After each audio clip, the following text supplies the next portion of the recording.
Welcome back to my kitchen, Gigi's Kitchen, where you get to learn all kinds of tips and prepping and cooking and dining and just having a general good time.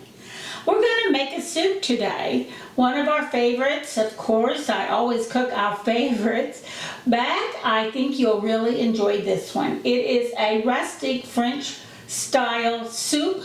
It doesn't take long to pull together. You can vary the ingredients. There's a couple of things I don't change, but sometimes it's whatever I have in the refrigerator. So let's make some soup. Let's cook. Let's review these ingredients. Most important, I want to talk about our stock. This is the stock we made the other day. Then we used half of it for our risotto. And then here's the other half. It's been strained, and you can see how beautiful it is. It's nice and brothy. And this is what we're going to use for our base for our soup. I'm planning on about 4 to 5 for dinner. So we need to have a good bowl, hearty bowl of soup.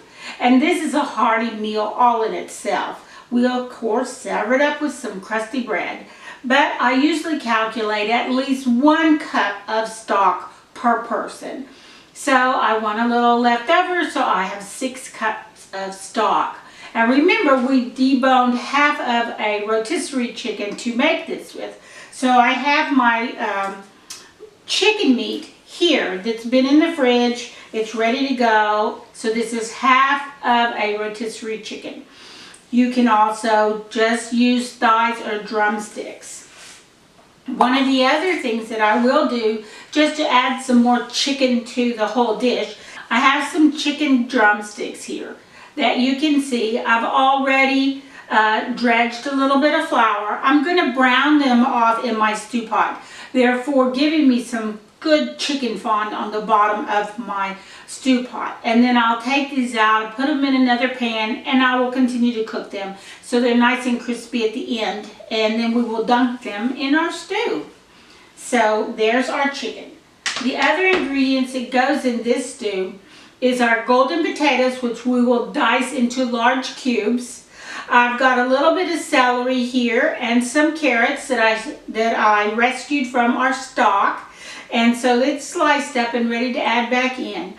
I have double concentrated tomato paste.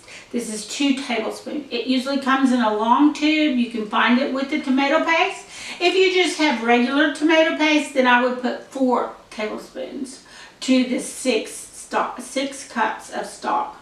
I've got 4 garlics that I've pressed because we like this to be garlicky.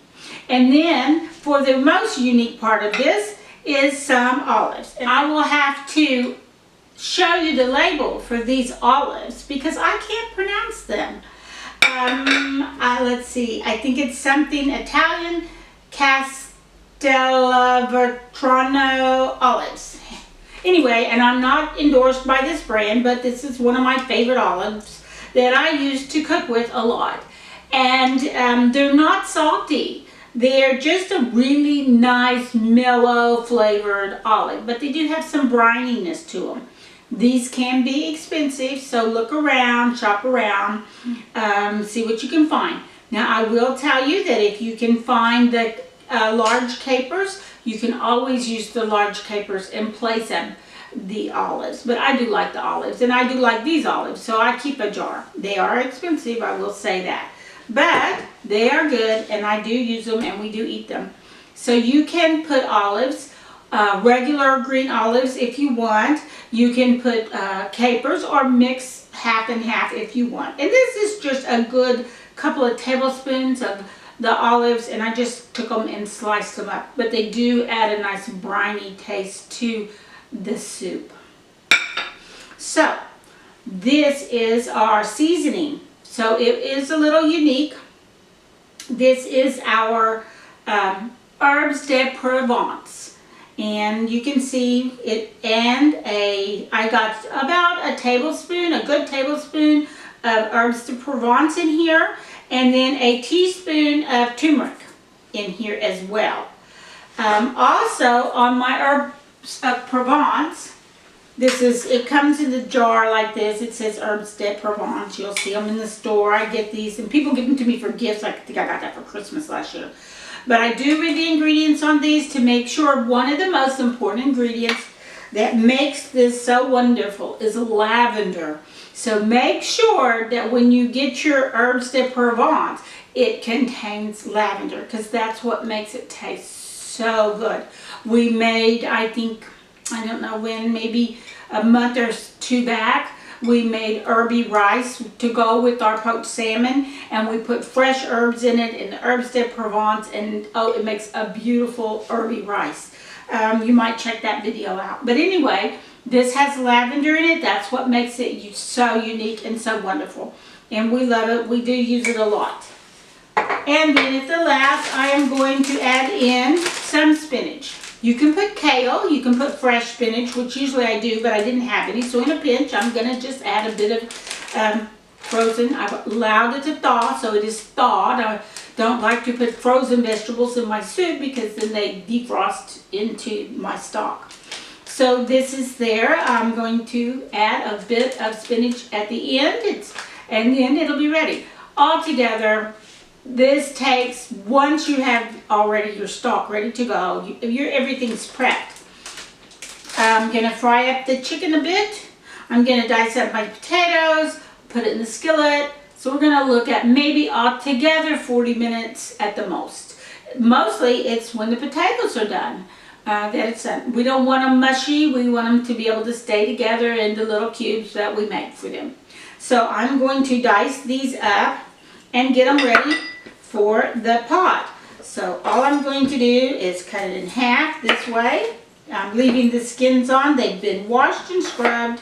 This is a rustic soup.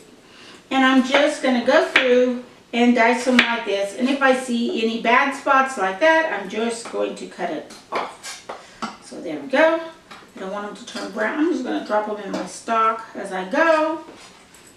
And I also calculate 1 potato per person.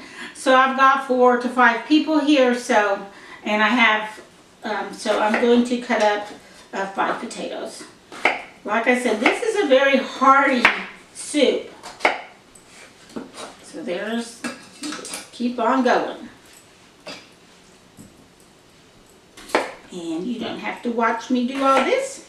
I'm going to reset the cameras, and then we'll get back together at the stove and cook some stew. So here we've started already. I'm browning off my little drumettes. Like I said, I just really wanted to put some fond in the bottom of this. And so what I'm doing is I'm just going to rotate them a little bit around, and I just put a little bit of olive oil in the bottom. And they will make their own seasonings, they will make their own fat, but that will, render down. I'm not trying to cook them through, because I'm going to take them out and put them in this skillet over here in my brazier to finish cooking. I like the crispy on the top when I serve my stew. And I only need 4 or 5 of these for dinner tonight. So the rest of them, once they're cooked, I will be putting them in this Ziploc baggie, and they go in the refrigerator, and on Saturday, I will bring them out, I will heat them through, make sure they're good and crispy, and then they will be served up with buffalo wing sauce and blue cheese for the football game. So they will serve 2 purposes. In goes our tomato paste, and this olive oil and chicken fat is very hot, so it will fry up very fast.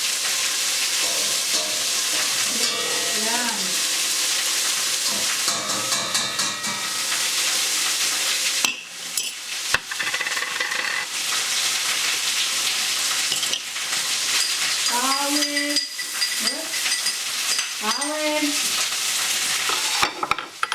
celery, our little carrot.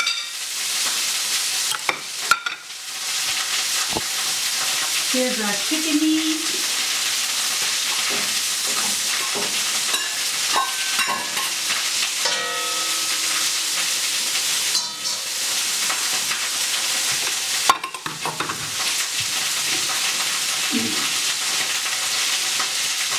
Here's our Herbs de Provence and our turmeric.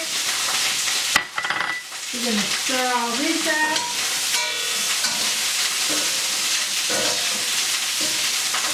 Oh yeah, there we go.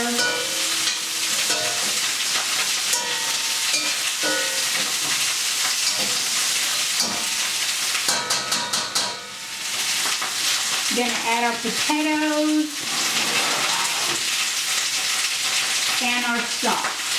And try not to spill it everywhere.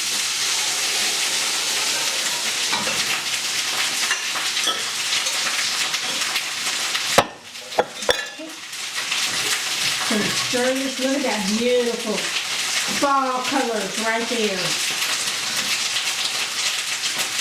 That is gonna be yummy. Go ahead and throw in some of that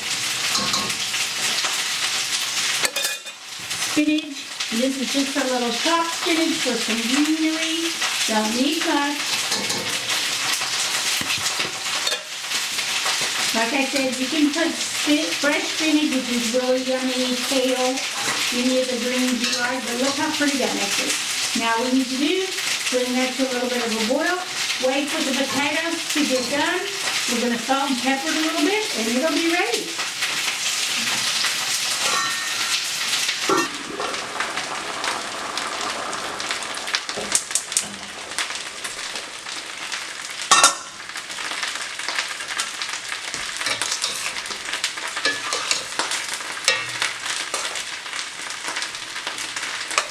Just going to let it simmer until those potatoes are done now. And then it'll be ready to eat. I'm going to turn over my chicken drumsticks again. Oh yeah, those look really good.